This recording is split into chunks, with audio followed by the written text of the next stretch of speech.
Berarti Parudiana tahu dong bahwa mereka bukan yang bunuh. Kurang lebih Pak, mungkin. Mereka tahu dong mereka bukan pemerkosa. Mungkin Pak. Karena saksinya kan kamu yang bohong. Pertanyaannya adalah, kenapa Parudiana itu menangkap mereka, menuduh dengan pembunuhan dan pemerkosaan, dan mereka, apa salah mereka buat Parudiana?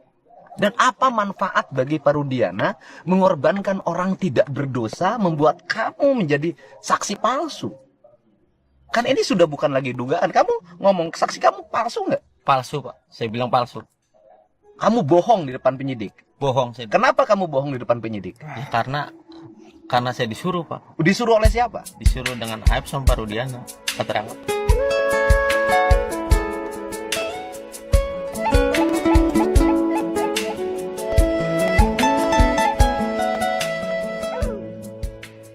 Pertanyaan saya adalah, Parudiana, Bapak melakukan ini tujuannya apa? Bapak mengorbankan orang-orang kecil, tujuannya apa? Bapak tujuannya apa? Bapak dapat apa? Anak meninggal, Vina meninggal, tapi kenapa? Yang ditangkap mereka yang tidak bersalah. Kenapa mereka dituduh memperkosa? Mereka tidak memperkosa. Kenapa Bapak memperalat orang kecil untuk membuat kesaksian palsu? Kenapa?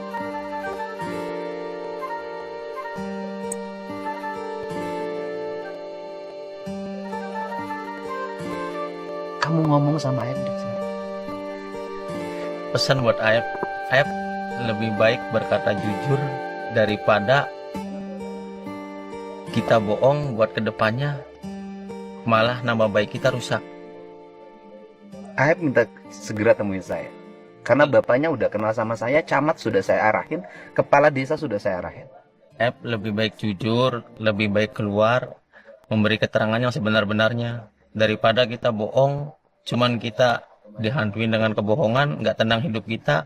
Kasihan juga buat keluarga kita, buat anak-anak kita juga, nama baik kita juga bakal rusak. Buat Aib, kemarin saya sudah bertemu dengan bapakmu.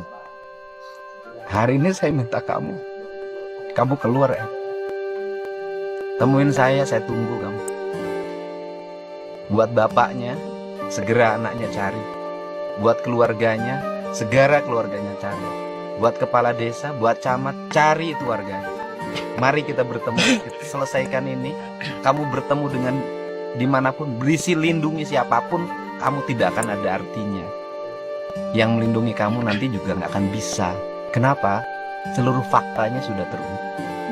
Ya, siapa yang bisa menyembunyikan kebohongan dan siapa yang bisa melindungi kejahatan? Tidak akan bisa di negeri ini. Saya tunggu kamu, Aib. Saya tunggu. Saya ingin segera yang 7 orang itu terbebas. Saya ingin mereka yang tidak bersalah, yang pernah mengalami penyiksaan, yang mengalami derita bertahun-tahun, itu segera mereka terbebas karena mereka bukan orang berdosa. Kamu jahat, Aib. Kamu jahat, Aib. Kamu jahat. Jahat kamu, Aib.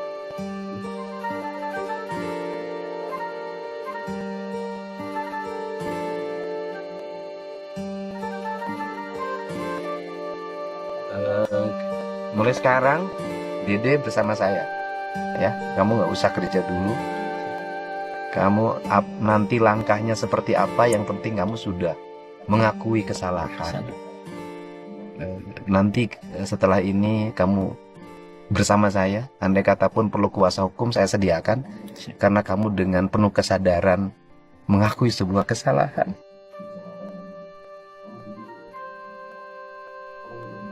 Ya, kamu orang bodoh yang dibodoh-bodohi. Kejahatan yang luar biasa. Kamu bunuh lebih dari 7 orang. Kamu udah bunuh banyak orang sih. Ya, sekali lagi buat Aib, kamu segera datang ke saya. Kita selesaikan seluruh masalah ini, buat bangsa ini tenang, buat Indonesia rukun dan damai, tidak ribut terus urusan ini. Ya. Saya minta Aib, saya minta bapaknya nggak boleh berbohong lagi. Saya minta keluarganya tidak berbohong lagi. Biar bangsa ini damai. Biar institusi kepolisian tidak tercoreng karena perilaku dan fitnahmu. Saya ingin menjaga institusi kepolisian ini dengan baik, memiliki integritas, dan tidak lagi terjadi peristiwa seperti ini yang mencoreng wajah kepolisian Indonesia karena perilaku orang seperti kamu, Aib, dan Parudian. Setelah diperiksa, Propam Ibtu Rudiana akan dilaporkan karena diduga telah membuat laporan bohong kasus Vina Cirebon 2016. Kadif Humas Polri Dirjen Sandi Nugroho kepada wartawan Rabu 11/6/2024 membenarkan bahwa Ibtu Rudiana sebagai ayah korban sudah diperiksa oleh Propam maupun dari Itwasum. Adapun hasil pemeriksaan Rudiana oleh Propam ungkap Sandi sudah sesuai ketentuan. Apa tanggapan Anda? Silahkan cantumkan di kolom komentar. Hari ini Bareskrim Mabes Polri menjawab keraguan publik. Apakah Parudiana bisa dilaporkan? Apakah pelaporannya akan diterima? Apakah akan diproses? Dan ternyata Bareskrim Mabes Polri menerima dan akan memproses. Untuk itu saya mengucapkan terima kasih pada Pak Kapolri, kepada Pak Kabar Eskrim atas upayanya membuka kasus ini seluas-luasnya agar masyarakat kita bisa mendapatkan keadilan yang terbuka. Jadi fokus hari ini adalah fokus melaporkan Parudiana ke Mabes Polri. Dalam bahasa sederhananya, ya kan, kau yang berjanji, kau yang mengingkari. Dugaan besarnya itu adalah mobil yang dikendarai oleh Ibtu Rudiana. Sekarang, wow, keren banget Ibtu Rudiana. Yang saya herankan, dari Polres Cirebon ataupun dari Polda Jawa Barat sepertinya nggak punya effort apa-apa gitu untuk membawa Ibtu Rudiana untuk mengedepankan, menjelaskan, dan mengklarifikasi permasalahan ini. Sementara dari Polres, bahkan dari Polri pun sudah mengetahui bahwa cikal bakal permasalahan ini dari Ibtu Rudiana. Tapi kenapa Ibtu Rudiana tidak pernah gitu didorong atau dibawa untuk maju?